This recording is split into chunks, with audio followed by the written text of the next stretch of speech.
Hello everyone কি খবৰ আপোনালোকৰ আশা কৰো সকলোৰে ভাল আৰু মোৰো ভালে আজি মই আকৌ এটা নতুন ভিডিও লৈ আহিছো আপোনালোকৰ ওচৰলৈ গতিকে ভিডিওটো আগলৈকে চাই থাকিব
দেখিলে কি ধুনিয়াকৈ টেঙা সানি ললো এতিয়া আৰু খোৱাহে কথা আৰু ঠাণ্ডা দিনৰ টেঙা খাই এনেও ভাল লাগে তাতে আৰু ৰবাব টেঙা বুলি ক'লেতো ক'বই নালাগে সো এয়া খাই দিছো খাই দিয়ক অলপ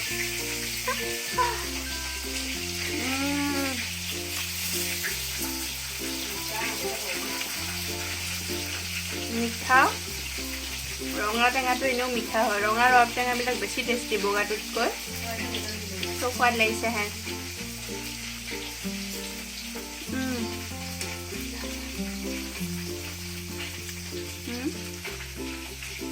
मैं पूरा काहीत ले লৈছো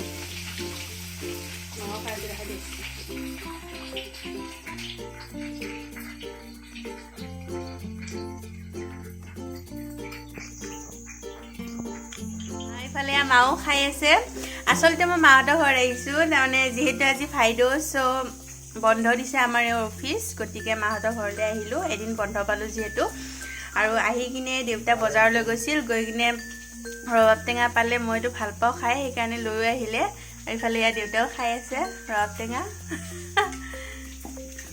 সো এতিয়া খাই লও আমাৰ টেঙা খোৱা হৈ গল খুবেই ভাল লাগিল টেঙা খাই আৰু এতিয়া দুপৰীয়া হৈ আহিছে সো ভাত বনোৱাটো লাগি গৈছে মায়ে কিবা কিবি বনাই আছে আৰু বনাব কিবা কিবি সো মই ভাবিলো মায়ে বনোৱা দুটা ৰেচিপি আপোনালোকৰ লগত শেয়াৰ কৰি দিও সো ভিডিওটো আগলৈকে চাই থাকিব এয়া মই আহোতে কৰ্দৈ টেঙা লৈ আহিছিলো আমাৰ ঘৰৰ পৰা আমাৰ ঘৰত কৰ্দৈ গছ এডাল আছে সো তাৰ পৰা লৈ আহিছিলো এতিয়া মায়ে বোলে কৰ্দৈ টেঙাৰে মাছ বনাব সো মই কৰ্দৈ টেঙাখিনি কুটি দিও তাৰ পিছত লগ পাই আছো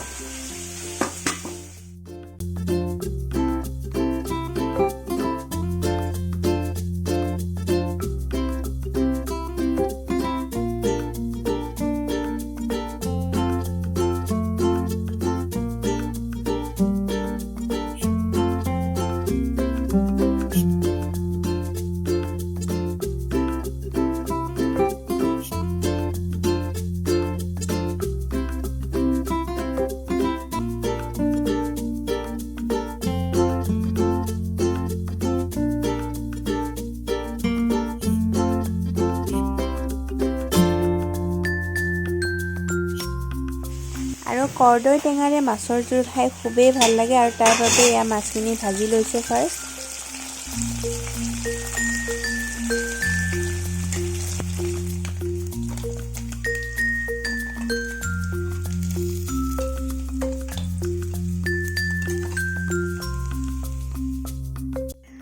মাছৰ আঞ্জাখন বনাবৰ বাবে ইয়াত কেৰাহী বহাই দিয়া হৈছে আৰু কেৰাহীখন ইতিমধ্যে গৰম হৈ উঠিছে ইয়াত দি লোৱা হ'ব এতিয়া সৰিয়হৰ তেল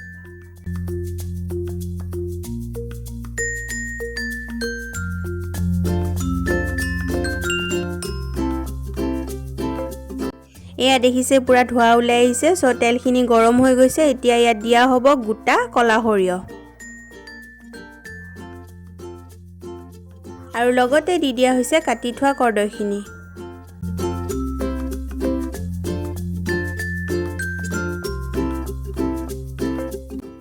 এতিয়া ইয়াত সোৱাদ অনুসৰি নিমখ আৰু হালধি দি কৰ্দৈখিনি অলপ সময় ভাজি লোৱা হ'ব।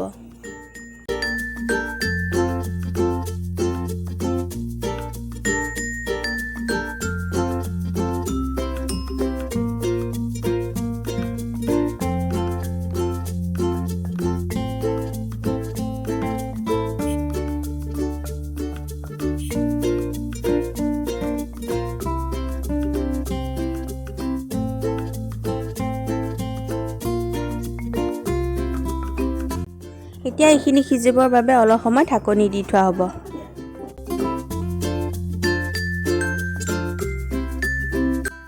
এইফালে কৰ্দৈখিনি ধুনীয়াকৈ সিজি আহিছে। কৰ্দৈ এনেও সিজোতে বেছি টাইম নালাগে আৰু টেঙা আঞ্জা বনাবলৈ তেনেই সহজ। চ' ইয়াত বেলেগ বেছি ইনগ্ৰিডিয়েণ্ট ব্যৱহাৰ হোৱাও নাই। চ' এতিয়া ইয়াত পানী ঢালি অলপ সময় উতলিবলৈ দি ভাজি থোৱা মাছ কেইপিচ দি দিয়া হ'ব।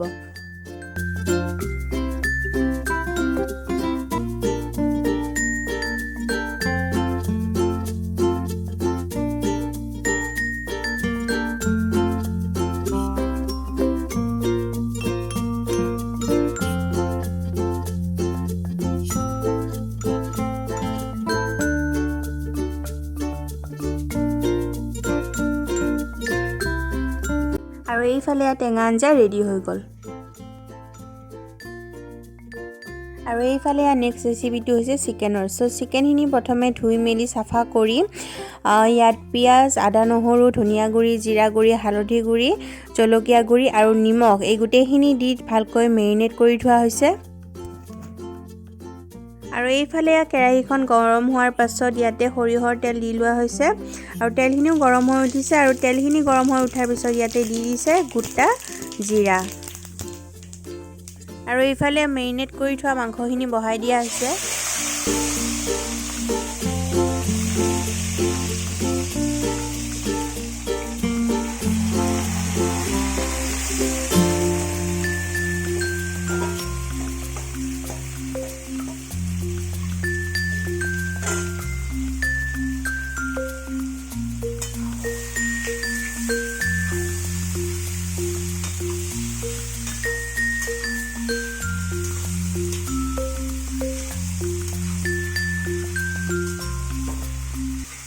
এইখিনি অলপ লৰচৰ কৰি ভালকৈ সিজিবৰ বাবে গেছটো ল' ফ্লেমত ৰাখি অলপ সময়ৰ বাবে ঢাকনি দি থোৱা হৈছে।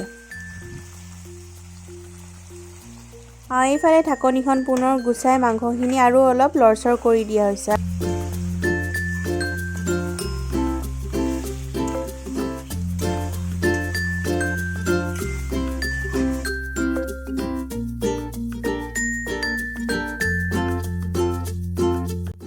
আৰু এইফালে কাটি থোৱা আলুখিনি প্ৰথমতে দিয়া নাযায় কাৰণ মাংসখিনি সিজিবলৈ অলপ টাইম লাগে আৰু সেই একে সময়তে যদি আলু দিয়া হয় তেতিয়াহ'লে আলুখিনি বেছিকৈ সিজি যায় আৰু তাৰ বাবেই মাংসখিনি অলপ ভাজা যোৱাৰ পাছত আলুখিনি দিয়া হৈছে।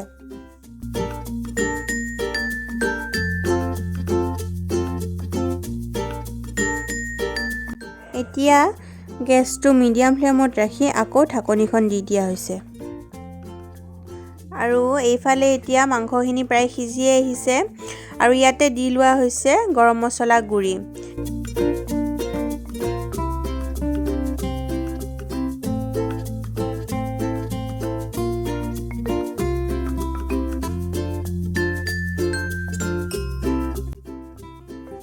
আৰু এইফালে চাওক তেলখিনি ধুনীয়াকৈ ওপৰলৈ উঠি আহিছে আৰু ভাজা হৈ গৈছে। এয়া মোক এতিয়া খাবলৈ দি দিলে মায়ে আৰু লগতে ইফালে পানী ঢালি দিলে। চ' এইখিনি এতিয়া ধুনীয়াকৈ উতলিব লাগিব।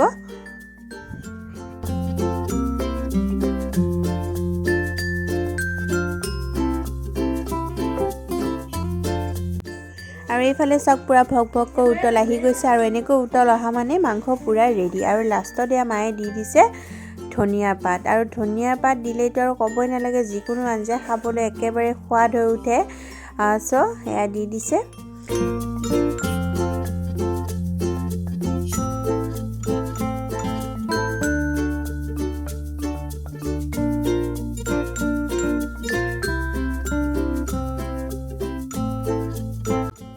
আৰু এইফালে একদম ৰঙা মাংসৰ জোল ৰেডি।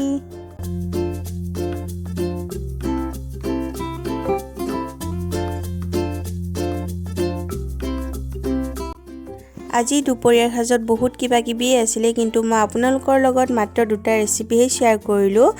চ' ইয়াতে আছিলে মুৰ্গী মাংস, কৰ্দৈ টেঙাৰে ৰৌ মাছ, মচুৰ দাইল, মিক্স তৰকাৰী,